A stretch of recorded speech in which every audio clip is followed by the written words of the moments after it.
has AI and software become a substitute really for sales and sales execution? I think I can summarize it in one word: bullshit.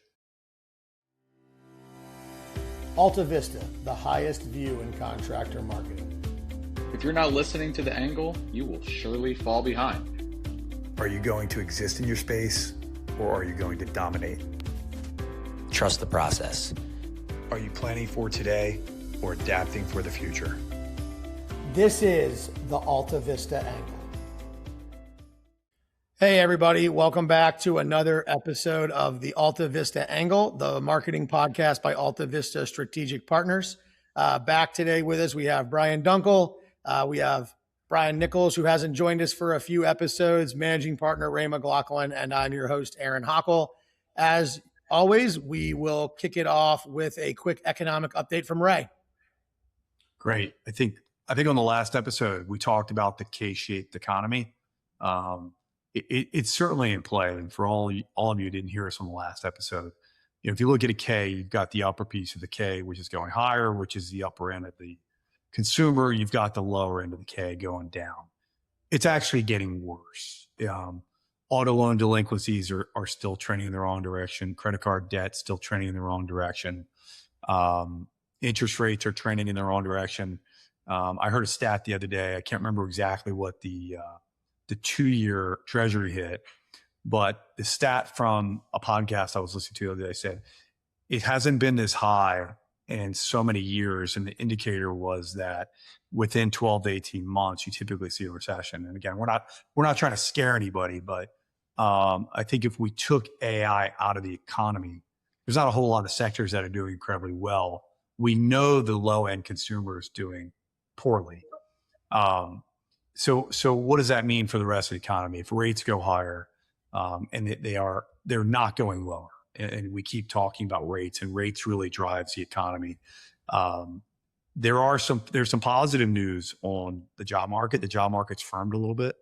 I was a little surprised by that, but that's actually a good thing. Like to see the economy strong. But again, we've had a great run here. I'd just be a bit cautious. You got to look, I think, 12 to 18 months out with your business. And we talked about protecting your capital and when to invest, when not to invest. I think things are good now, but I think that when the AI bubble, I'm not going to call it a bubble, let me rephrase that. I'm going to leave that in there. Don't cut that because it is a bubble, by the way. So I believe it's a bubble, and it is a bubble because I lived through 99 and I lived through other periods. But when the AI craze cools down, what do we have? And I think the economy is going to be a little flimsy at that point in time. And the winners again win, but you need capital and you need to be prepared for that. If you invest in the top of the cycle, you can hurt yourself. So I think over the next 12 to 18 months, I think a little bit of caution. But again, we're seeing on the commercial side, I said we're up 19, almost 20% on the commercial side. And I said some of that's our work internally, and I think Brian will speak to some of the things AltaVista has been doing, and some of that's really economic uplift. We can't determine what piece of that is economic uplift and what piece is actually the work that we do behind the scenes to make our data move faster.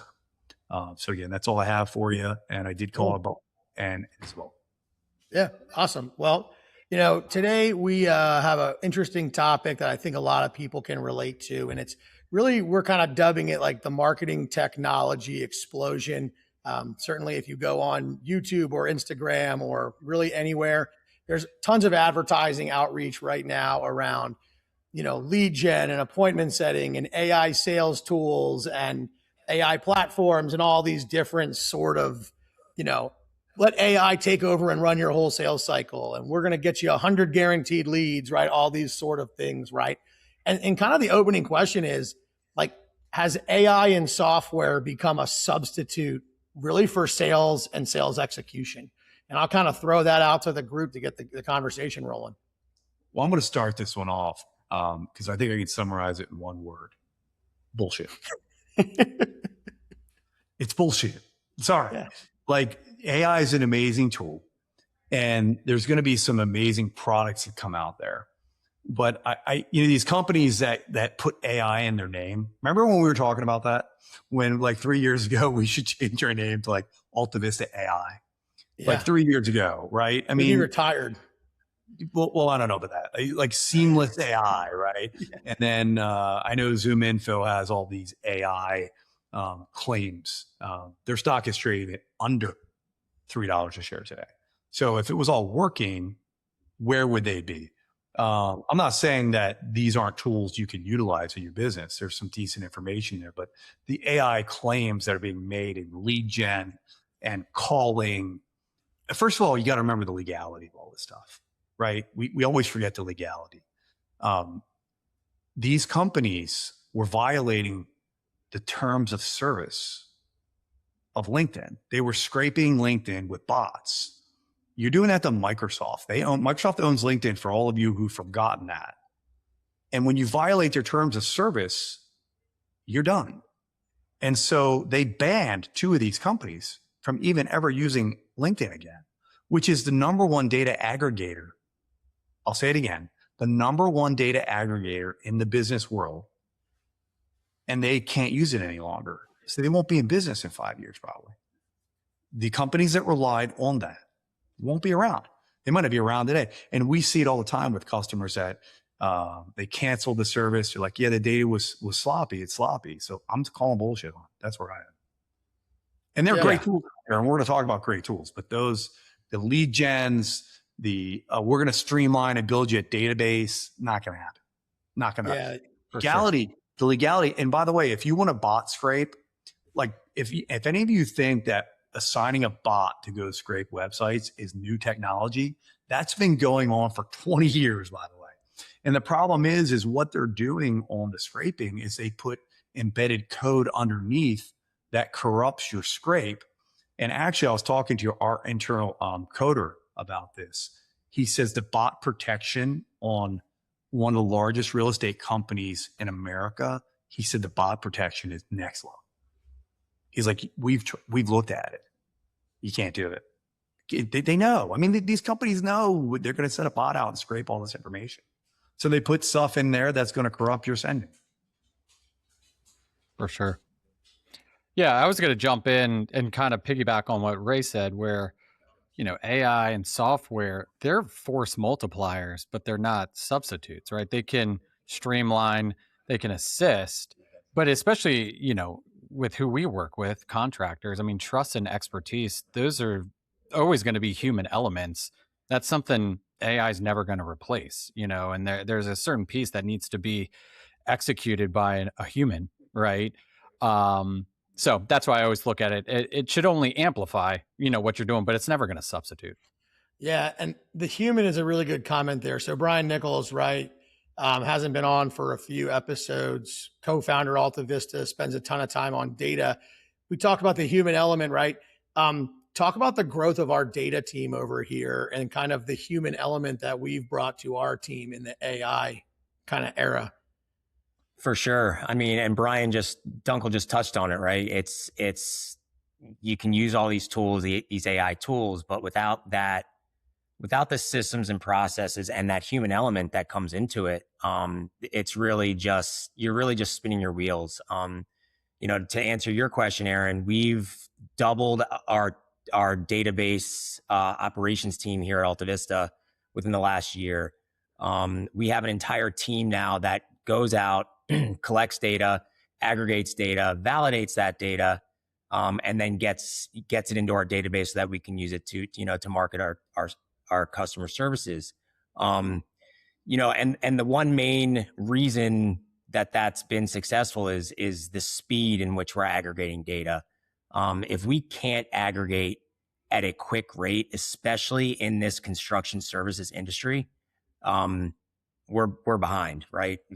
Pun intended. The turnover of jobs that everybody knows about, right? It's very, very high in this specific industry. If we're not getting those, if we're not updating our records in a timely fashion, we're already behind the 8 ball. Yeah. And it's one of those things where the more human element, like Brian touched on, the more human eyes we have on these things, the better. Yeah. And I think what I know about our internal side is like we made a big investment.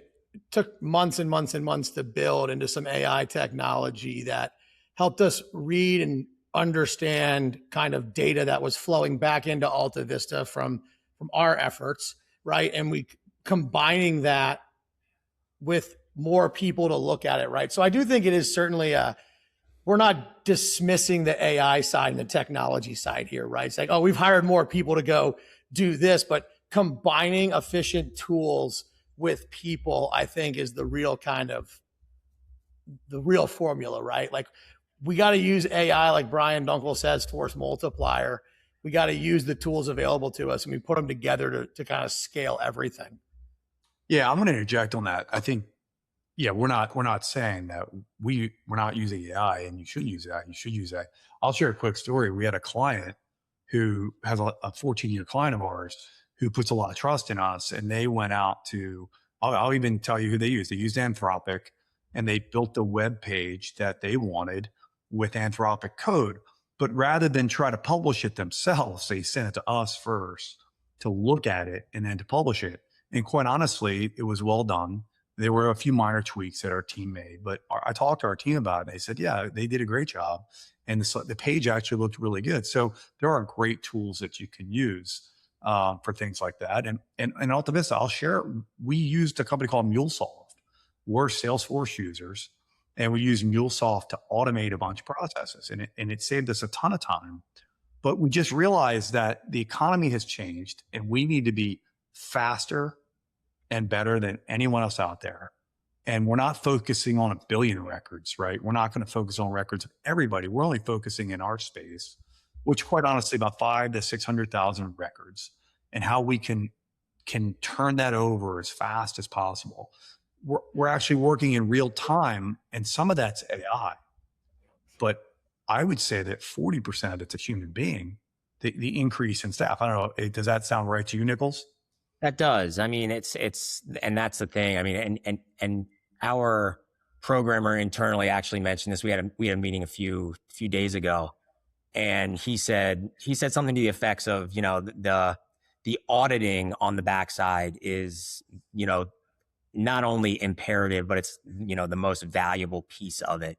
So without the extra eyes on it and knowing really what to look for, and knowing kind of where some of these AI tools, while they're great, they do have their, you know, their challenges. And once you can kind of understand what the challenges are and what to look for as a human, it becomes, you know, a massive, massive piece of the puzzle.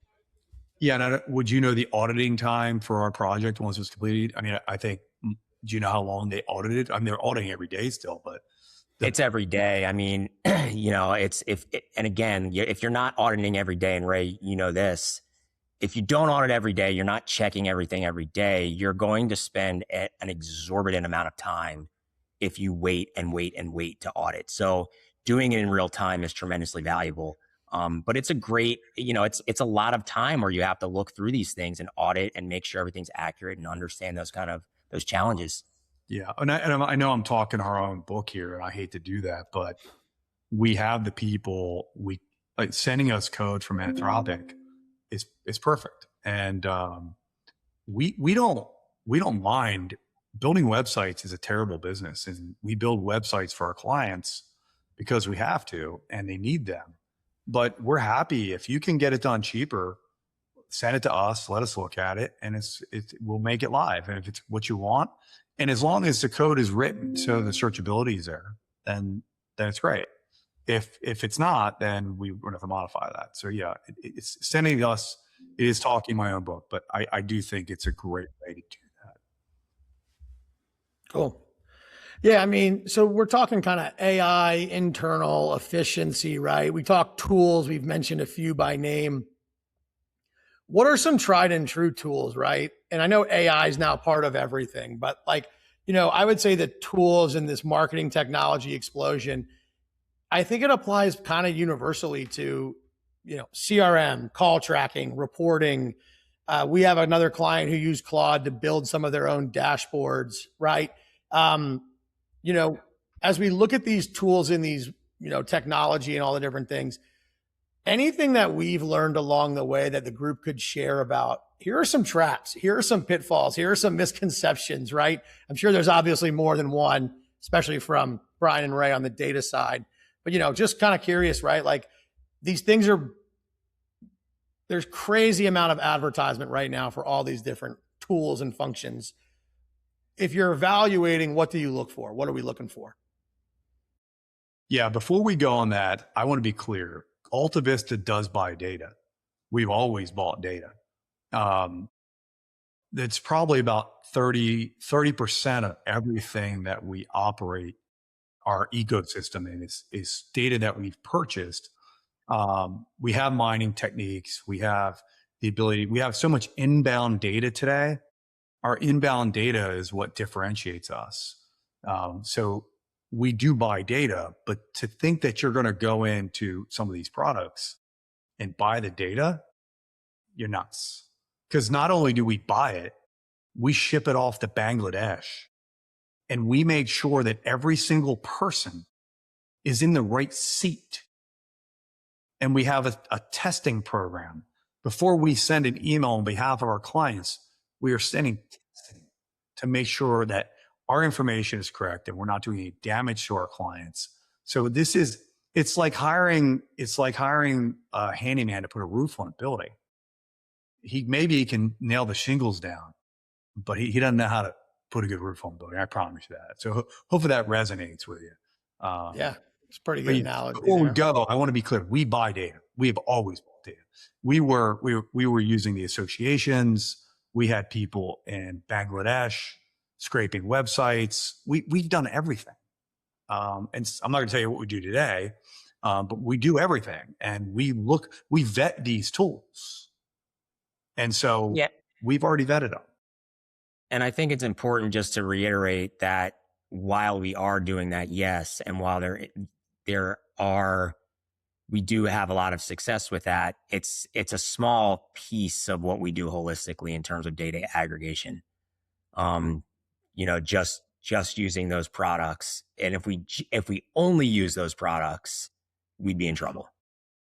And I think, Brian, they're getting worse because of the LinkedIn issue. Are you seeing that yet?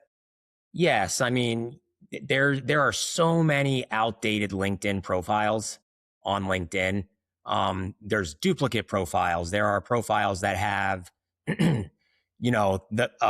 my profile, if it were to read Nichols Brian rather than Brian Nichols, those types of things, that AI just cannot differentiate through.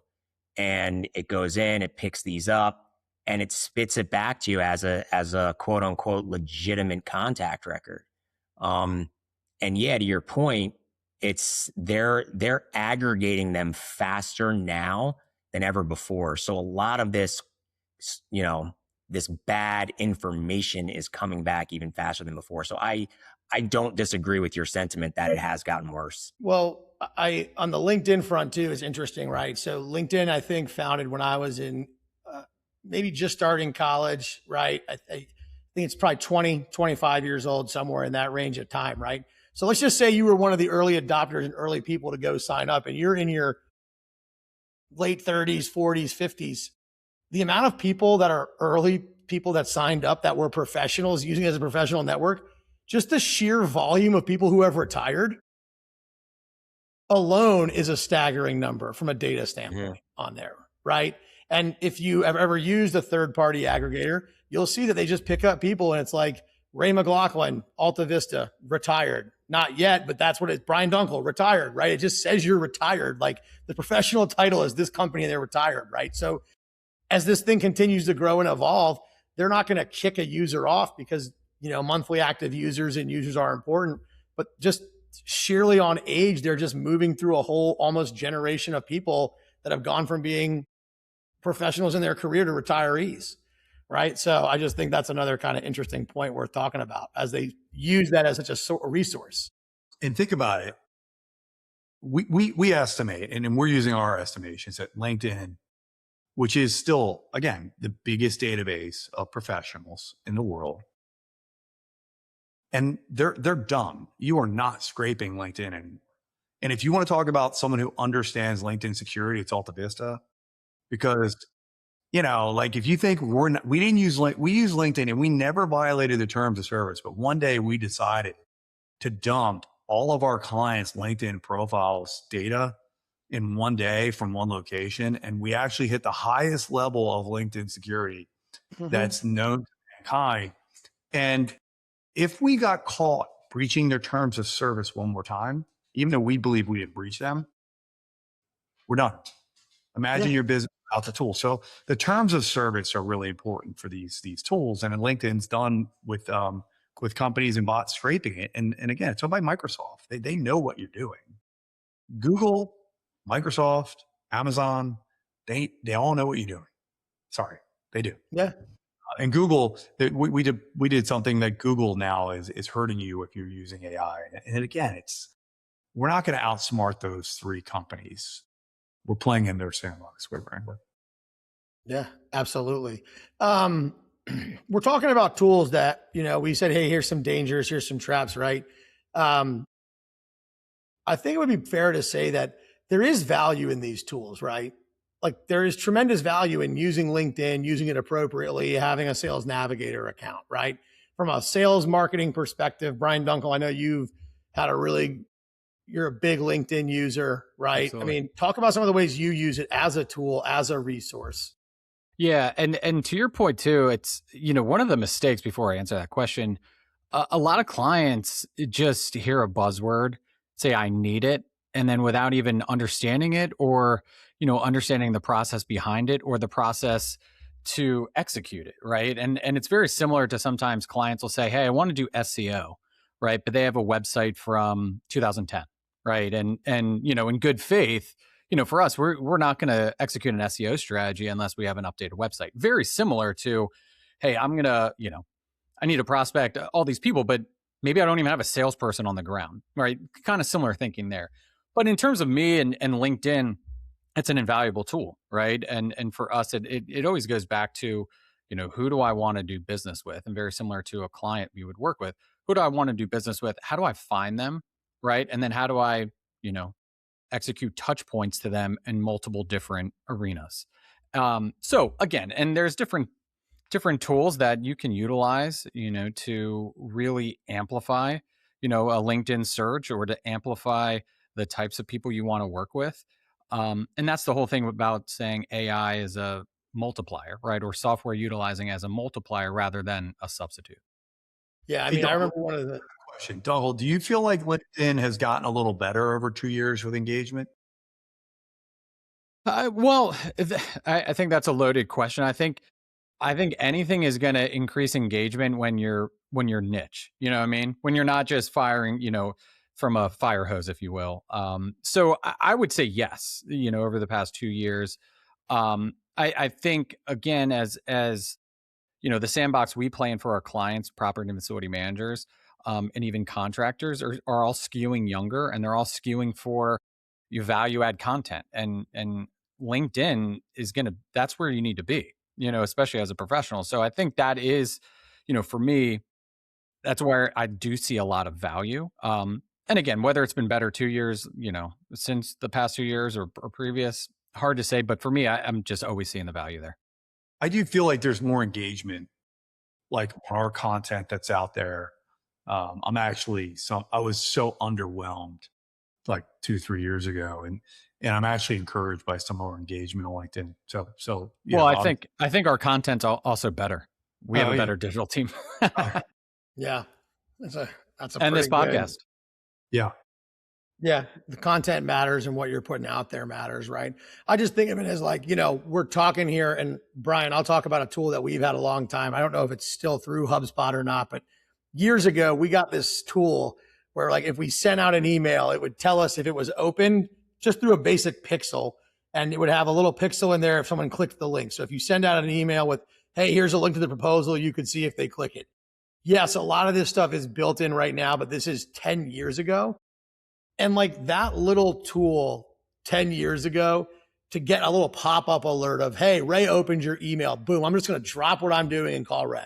Or Brian Nichols clicked your link, clicked it 3 times. Boom, I'm just going to drop what I'm doing and call. Like these simple things combined with like, yes, that's technology. Yes, that's a tool, but combined with just traditional sales and marketing efforts, really were very successful. I think one of the things that all these tools now are like, we're 100% done for you, right? Yes. Or, oh, we have all this intent of all these signals and we can tell you this company is ready to buy a roof or buy software.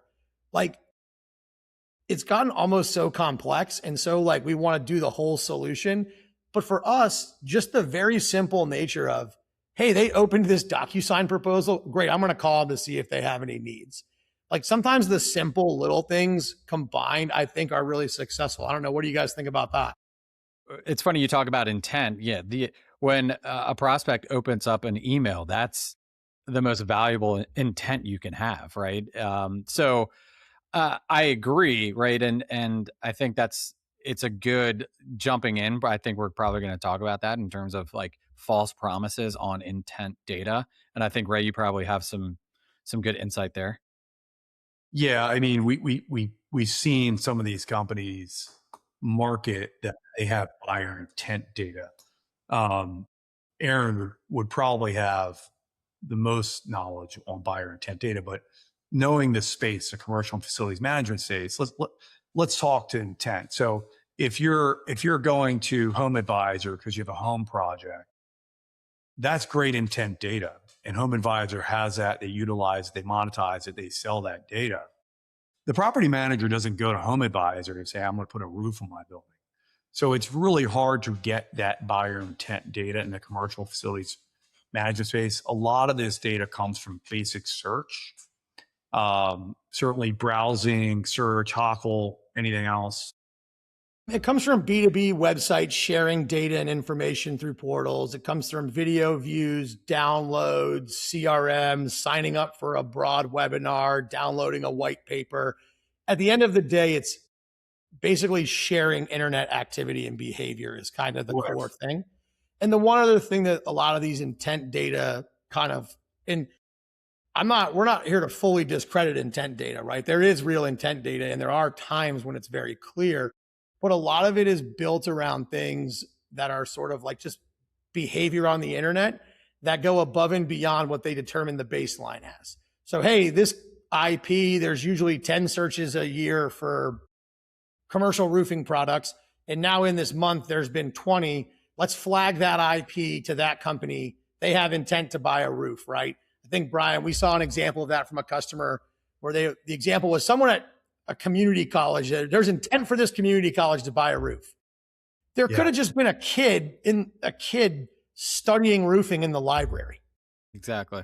You know what I mean? A kid, right? I jokingly say, well, AltaVista, we must have our intent data for buying trade services must be off the charts because we're just in here searching roofers and painters and plumbers and all day long. We're looking these things up. We're downloading case studies. We're on the websites. Our intent should be through the roof, but we're in a lease space. We don't buy any of that stuff. So I think that there's probably some value and some realness to it as long as the data is right and the intent is actually real. But I think how you get to what's real intent versus just broad signals from data is a big challenge. I think I could sum this up with one word too. Bullshit. Because I know, look, I know when you're shopping for shoes and you're on Macy's website shopping for shoes, Macy's knows you're shopping for shoes. They know what you looked at, and that's why you receive those ads. Certainly Amazon knows your intent, right? You're logged into Amazon shopping. It's a fantastic Walmart, fantastic intent. It would be like a property manager logging in to a contractor's website or a roofing manufacturer's website to use some tool. To my knowledge, it doesn't exist today. Now, look, if there's a calculator out there, a roof cost calculator on a large manufacturer's website, that's damn good intent. And so if you're a roofing manufacturer, you should build that. They haven't done it yet. They haven't figured it out yet. One of the biggest companies on retail intent is the Trade Desk. And so I'm sharing some inside ball with our business. But the trade desk manages a lot of this intent data, and they do a really good job. Well, their stocks dropped from $120 to $19. Doesn't mean it's a bad business, but there's a lot of bad information in there. Amazon is eating their lunch because Amazon has logged in. You are logged into Amazon. They know everything you're looking at. So that's really good intent data. So I'd be really cautious with buying intent data on the commercial property facilities management side. We have intent data. We sell intent data. We know that the facility manager is going to replace a roof in 2026, in late 2025, but we only sell it to our customer. See what I mean? That's really good intent data. But again, that's proprietary to our customer. So that's really what we're selling, is that intent to buy. Maybe we need to monetize it some other way, but so we haven't done that yet. But maybe we figure out a way that somebody else wants to buy that one day, because it's really good. No, and I think it's worth having. Certainly, let me interject. It's last year alone, we had hundreds. We knew last year alone that there were going to be 250 commercial roof replacements in 2026, and we could give you the address of the buildings. We could tell you the contact name, mobile number. That's insane data. But again, we're proprietary to our customer. So you bought that intent data from us. It's really valuable. Yeah, absolutely. Right.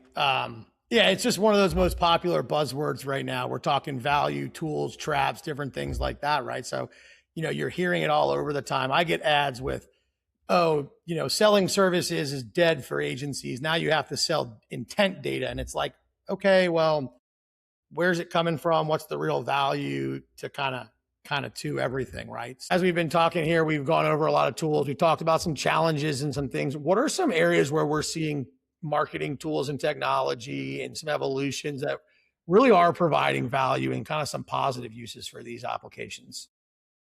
Well, I think we use the example of a client who actually built a web page through Anthropic. That was really interesting to me, and I encourage that. I mean, the cost of building websites is going to come down over time. Whether we're running it through AI or you're running it through AI, you still want to have eyes on it at the end. That's a great application. Another one that I think is really imperative is that we always talk about CRMs and the CRM providers, and there's been a lot of chat that they're going away and that they're not needed. That may be the case over the long run, but in the short run, that's not the case in our belief. And so if you're using HubSpot or if you're using CRM meaning Salesforce, I think you could use those as integrators of the AI. They're going to use Anthropic, and then they're going to give you an application to be able to run through your data. And you're going to have to figure out what you want to see, what information. I'll give you a quick example. All In Podcast, I'm a listener. Jason is using AI to read through all of his chats, and he uses Slack. And so he's reading through all of his employees' emails and all of the Slack chats to understand what's going on in his business in a given day. We're not doing that yet, but that sounds pretty cool. And again, we're not doing it yet. We're still experimenting with so many things, but that's another good one. But again, using your CRM provider, I think today makes a lot of sense. If you're a little intimidated to run out to, Gemini or ChatGPT or Anthropic, to use those providers, and they'll build the applications for you over your data layer. Yeah, I've seen a good application too, where people are kind of able to hook these things up to like their enterprise accounts. And, if you're a commercial roofer and you have multiple projects going on and people using you routinely for service calls and there's agreements and paperwork, kind of like interactive client portals and chats where I could just go to this website and just ask it anything about, I could log in and kind of start asking about my account and my projects and what's going on at this building, rather than having to send an email and wait for a response or a phone call back. Kind of the chat client can just sort of interact intelligently with all the data and kind of keep me updated. So that was a very, kind of a positive tool that feeds into that same CRM sort of approach there, right? Where the underlying, the CRM or the ERP, the enterprise software is really kind of feeding the underlying data. Yeah, I was going to say, I mean, look, the CRM side, that makes the most sense for me, not to kind of beat a dead horse, because like you said, Aaron, I mean, they can run the automation, the process. You can, scale it to how you want it to be. It can be tailored specifically to your business. And then you're not taking that full plunge, if you will. Yeah.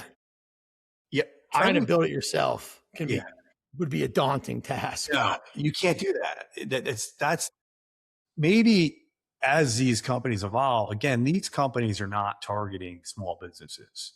If you don't understand what tokens cost and you don't understand how they monetize their information, you have to be very cautious because Uber ran through their token budget for AI in April because people were given this not unlimited number, but they were using tokens very rapidly. And a lot of what they found out was that they were all looking and using it for the same function. So they wasted a ton of money and they shut it down. So you want to go slow.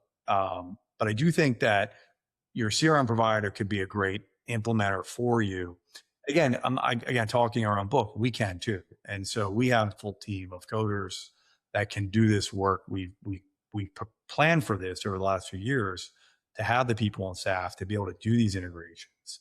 And by the way, I don't know if you guys know this yet, but we're now able to share our Salesforce with our clients for about a tenth of the cost it was 2 years ago. So we're rolling that out in the next couple of months, which I think is really impactful. And we do it all in-house. So there's applications we can use now to push our Salesforce into your CRM and give you that data with push button. There's a cost to it, but it's a tenth of what it used to be.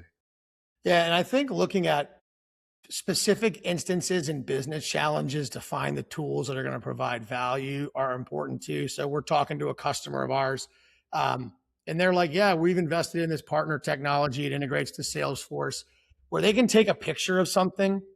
And when you upload this or kind of fill in the contact lead form, you upload your picture or pictures, you upload your information and your address, and then it'll send you a link where the link then asks you to upload pictures and do different angles or take a video.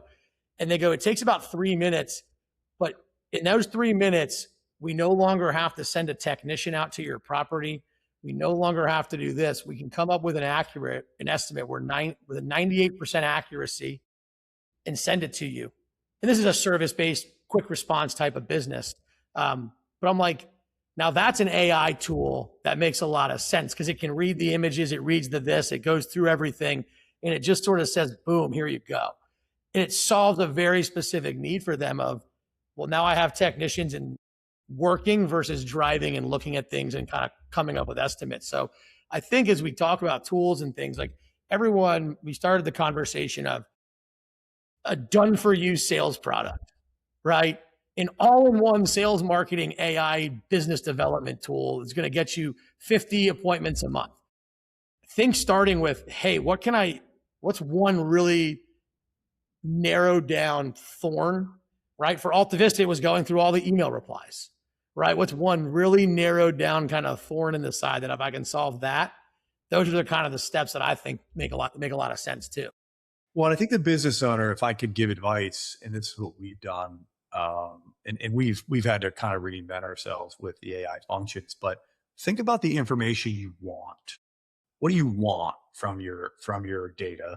Think about the data that you have, and then can you realistically get a streamlined version of something through that process? Because if you can do that, it's really easy. And I'll give you a quick example. So we read emails. I mean, we send 1 million emails a week. And we have an account management team, and they were reading the emails because in the reply email was a lot of really pertinent data. And so we said, this is a complete waste of time. So that's all being done by AI agents now. And the speed of which we do it is incredible. So look at your business. And I go back to my electrical days. The one that killed me the most was the scheduling. Like if you took the scheduling of the service division or the service trucks, how do you schedule it? You may have software that does that for you, but you could actually take your scheduling for all of your service vehicles and let AI do the scheduling for you. And it will figure out what's the most efficient route. Where does Johnny live? What's the best fuel economy? You can have all that done with an AI agent today. And so that's something that I think would be really valuable. What else could you do in your business that you could take away the human work? And I think that that's where owners should spend their time. And then you evolve and you get more complexities in your requests and your needs. We've got some projects we're asking for right now that we're just not ready for. But we're heading in the right direction. So think about your business, the information you have, what you're trying to extract. I mean, reading every email and listening and reading every Slack conversation and having AI interpret your employee satisfaction. I mean, and what they're working on and what's working, what's not working. I mean, that's really easy to do. I mean, sending a great email. If you have a big email to send, you should not be writing. Sorry. Yeah. I should definitely not be writing that email because I had an important email and I had Gemini rewrite it for me. It was a masterpiece. Masterpiece. Thank you. Nichols, Dunkel, any comments or any final thoughts here? No, I mean, I think at the end of the day, it's a supplemental piece. It's all of these tools can be incredibly useful. But you need that human element. You still need that. You need to build the process first before you implement the tool. And that order really does matter. Yep. Well said. Yeah. Dunkel? No, I was going to say, look, the best marketing investments involve people, process, and execution, right? People are going to pay premium fees for confidence, insight, results, expertise. It's that simple, right? You just need to use AI to save time, to amplify, to be a resource, not the whole piece of the pie. I'm going to wrap it there, Ray, unless you got any last things. Well, I got one more thing to talk about because all right. So Nichols and Dunkel, if you didn't know this, but Hockel was on a call with an LA prospect and they told him he looked like DJ Khaled. Okay. And I see it. I'm not really, that hip, but I'm looking at a picture of DJ Khaled and Hockel. If you had those glasses, I mean, now would be a great I don't have my glasses today, but I'll get them for the thumbnail of this episode. And when you say you're not hip, it's DJ Khaled. Right, so you're definitely confirming you're not hip status there. By the way, I have no idea who this guy is, but when you come back from the Bahamas next year, you're going to look just like this guy. Yeah, big champagne bottle in the swimming pool. Yeah. And what's his little tagline? It's another one. Can you get it? Can you say that, Aaron? Oh yeah. Another one? There you go. Yeah, I don't know. Sure. That was a good one. I love it. And then if you could also bring one of those high school pictures, because Aaron also resembled somebody in high school. And from my high school days. Going to put the picture up on the next episode. Well, we can do that. I'm all for it. That's going to be a Bryan Dunkel special on the high school photos of me, but we'll get that together for everybody. And if you're not tuning in to the next episode, you're making a huge mistake. You should definitely come see this picture. I've seen it. It will be worth it. Maybe we can just get like a montage background for me of just these pictures to stand, a little animated backdrop. So everybody, thank you for tuning in. Appreciate the listening. Get us anywhere you can in the podcast store, Apple Podcast, the Google Play. Download and subscribe. Thank you for tuning in to another episode of the AltaVista Angle. Thanks, guys. Thanks, everybody.